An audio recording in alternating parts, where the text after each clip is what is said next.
राज्य भर में बीएमसी चुनाव को लेकर सभी पार्टियों ने अपनी कमर कस ली है। इसी कड़ी में शिवसेना शिंदे गुट के उदय सामंत ने जोरों शोरों से बैठक शुरू कर दी है। पार्टी के नेता अब तक 15 जगहों पर बैठकों का दौर पूरा कर चुके हैं। इन बैठकों में आगामी चुनाव की रणनीति, प्रत्याशियों के चयन पर चर्चा की जा रही है। चुनावी तैयारी को लेकर पार्टी पूरी तरह से सक्रिय दिखाई दे रही है। आज ही आपण शपथ घेऊया, आज आपण शेवटी शाखा प्रमुख हा शिवसेनेचा कणा आहे। गटप्रमुख हा देखील आमच्यासाठी महत्त्वाचा आहे। जे नगरसेवक निवडून जातात, जे आमदार निवडून जातात, ते या सगळ्यांमुळेच निवडून जातात। ही लोक घराघरामध्ये जाऊन पत्रकं वाटतात, ही सगळी पदाधिकारी मंडळी लोकांना जाऊन कन्व्हिन्स करतात, त्यांच्याबरोबर संवाद साधतात, म्हणूनच आमच्यासारखे कार्यकर्ते आमदार होतात। ही जाणीव देखील व्यासपीठावरच्या सगळ्याच मंडळींना असली पाहिजे, जी माननीय एकनाथ शिंदे साहेबांना आहे। आणि यासाठी आपण सगळ्यांनी काम करावं। आम्ही सगळे तुमच्या सोबत आहोत। मगाशी मला कोणीतरी सांगितलं की मंत्री कधी झाला नाही, मंत्री आले सीएम आले ना। माननीय मुख्यमंत्री तुमच्यासाठी तुम्हाला भेटायला येणं हे तुमच्या आयुष्यातलं परम भाग्य आहे।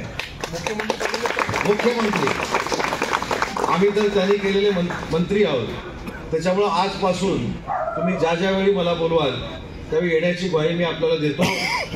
पण तुम्ही पण पदाधिकारी परीक्षा घेणारे असता। तुम्ही रात्री 9 वाजता मला फोन करून सांगाल रत्नागिरी की 12 वाजता आम्हाला भेटायला ये, तर ते काही शक्य नाही। आपले पदाधिकारी पण कलाकार असतात आणि मग साहेबांकडे तक्रार करू शकतात की आम्ही उदय सामंतला फोन केला होता पण उदय सामंत येऊ शकला नाही। उदय सामंत येणार कसा? रात्री 9 वाजता फोन केला आणि बोलवलंय किती वाजता? 11 वाजता। असं काय करू नका। प्रकाश दादांच्या नेतृत्वाखाली फार चांगल्या पद्धतीनं संघटन या ठिकाणी सुरू आहे। फक्त युवा सेनेच्या पदाधिकाऱ्यांना मला विनंती करायची आहे, युवा सेना कशी वाढवायची ते जरा माननीय प्रकाश दादांच्या मतदारसंघामध्ये जाऊन बघून या। राजदादा सुर्वेनी कशा पद्धतीची युवा सेना वाढवली ते आपण तिथे जाऊन बघून या। युवा सेना हा देखील आपल्या संघटनेचा महत्त्वाचा भाग आहे।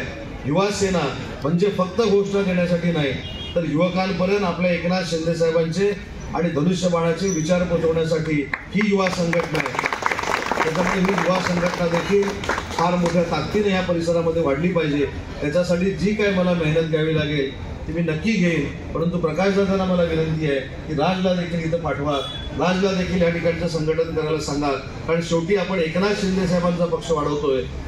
तुम्ही आणि मी वाढण्यापेक्षा तो जर एकनाथ शिंदे साहेबांचा पक्ष वाढवत असेल, म्हणजे शिवसेना वाढवत असेल, तर त्याला मुंबईच्या कुठच्याही भागामध्ये संघटना वाढवण्याचा अधिकार आहे, असं माझं प्रांजळपणाचं मत आहे। त्याच्यामुळे सगळ्या युवा वर्गाने मी देखील तुमचं शाखा प्रमुखचं वय किती आहे? तुमचं वय विचारतो म्हणून राग मानतो।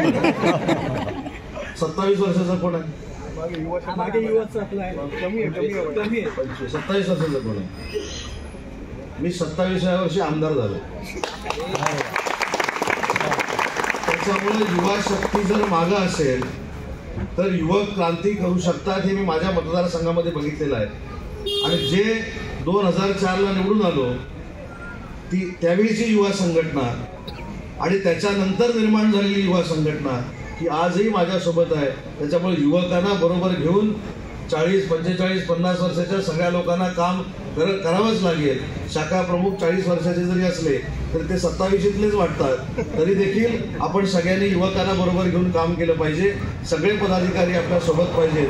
महिला भगिनींना देखील विनंती करायची आहे की महिलांचं संघटन हे माझी लाडकी बहीण योजनेच्या जीवावर आपण वाटेल त्या पद्धतीने वाढू शकतो। एवढं चांगलं काम माननीय एकनाथ शिंदे साहेबांनी केलेलं आहे। सख्या भावापेक्षा दर महिन्याची ओवाळणी, पण सख्खा भाऊ एकदाच भाऊबीजेला ओवाळणी टाकतो। आले ना, म्हणजे माझा पायगुण किती चांगला आहे।